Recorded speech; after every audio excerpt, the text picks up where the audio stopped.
Hello दोस्तों, आज मैं एक पिता की स्टोरी आप लोगों से शेयर करूंगा। यह दिल को छू जाने वाली स्टोरी एक पिता के जज्बातों की कहानी है। इस कहानी से आप लोगों को बहुत कुछ सीखने को मिलेगा। इस कहानी को लिखने का मेरा एक ही मतलब था कि मैं पिता की भावनाओं को आप लोगों के साथ बहुत ही सुंदर स्टोरी में पिरोकर आप लोगों से शेयर करूं। आपने माँ के बारे में तो बहुत सुना होगा, बहुत जगह पढ़ा भी होगा। माँ के लिए अच्छी अच्छी हिंदी कहानियां लिखी गई है, लेकिन पिता के बारे में बहुत कम ही लिखा गया है। तो दोस्तों, यह स्टोरी उन फादर्स को समर्पित है जो अपने परिवार के लिए जी जान से काम करते हैं, खुद की इच्छाओं को मारकर अपने बच्चों के सपनों को पूरा करते हैं। यह स्टोरी शुरू होती है जब मैं घर से गुस्से में बड़बड़ाते हुए निकल आया था और बस स्टैंड की तरफ आगे बढ़ने लगा। मैं मन ही मन बड़बड़ा रहा था, पता नहीं कितने पैसे छुपा के रखे हैं, लेकिन मेरे लिए एक बाइक नहीं ले सकते। अब मैं यहाँ से चला जाऊंगा और तब तक वापस नहीं आऊंगा जब तक मैं खुद के पैसों से बाइक नहीं खरीद लेता। इतना सोच ही रहा था तभी मेरे पैर में मुझे कुछ चुभने का एहसास हुआ।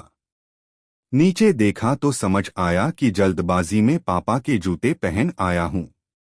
उन जूतों में कील उभरी हुई थी जो मेरे पैर में बार बार घाव किए जा रही थी।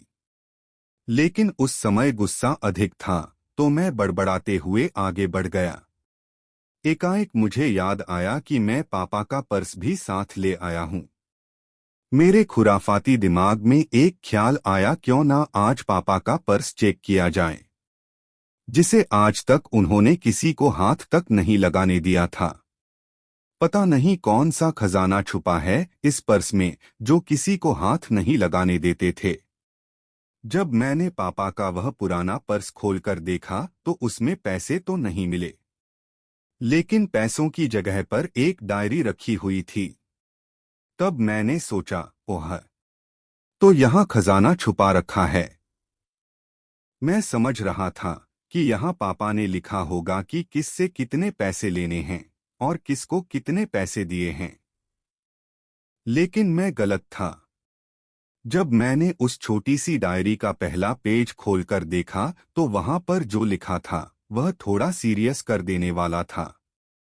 डायरी में जो लिखा था उसे पढ़ने के बाद मेरे चेहरे पर जो एक्सप्रेशन थे वह गायब हो चुके थे, क्योंकि डायरी में वैसा कुछ नहीं था जैसा मैं सोच रहा था।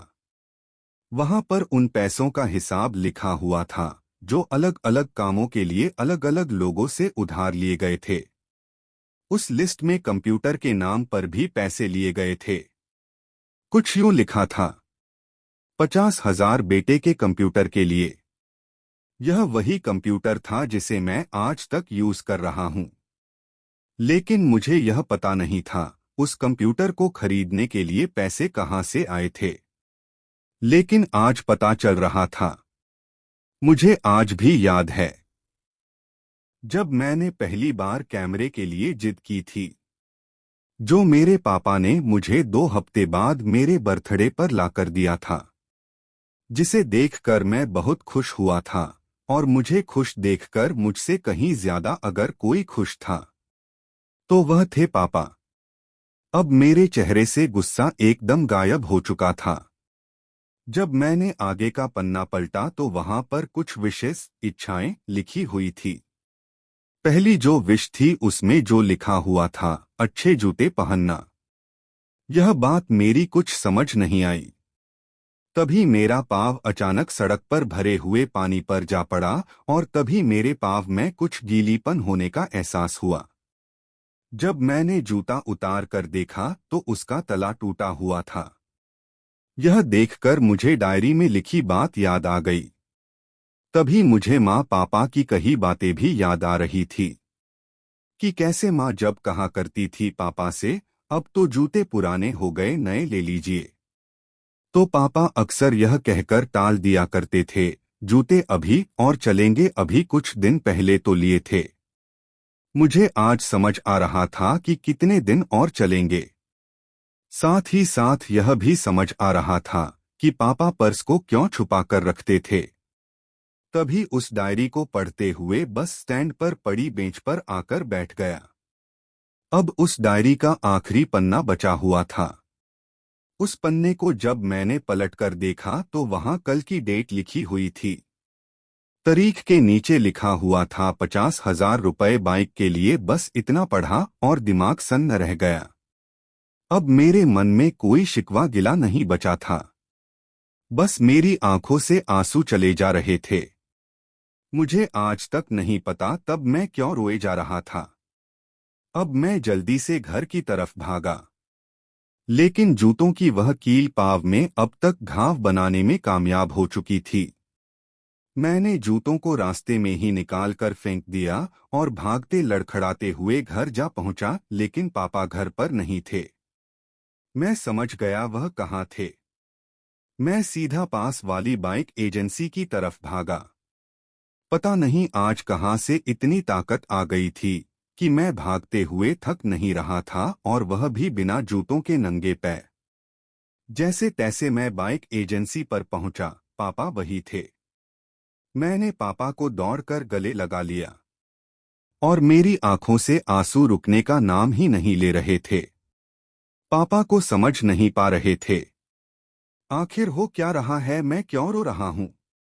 मैंने पापा से कहा, पापा मुझे मोटरसाइकिल नहीं चाहिए, आप अपने लिए जूते ले लीजिए। अब आज से मैं जो भी करूंगा अपनी मेहनत से अपने बलबूते पर पढ़कर करूंगा। दोस्तों, बस इतनी सी थी ये कहानी। यह स्टोरी लिखते हुए आज मेरी भी आंखें नम हुई है। मैं आज आपसे कहना चाहूंगा, ठीक ऐसे ही होते हैं हमारे पिता। हम अक्सर देखते हैं कि हम अपनी माँ से हर बात शेयर करते हैं, और माँ भी इसके बदले में हमें बहुत प्यार देती है। लेकिन एक शख्स ऐसा भी होता है जो हमें छुपकर प्यार करता है। वह होते हैं हमारे पिता। यह परिवार में एकमात्र ऐसा व्यक्ति होता है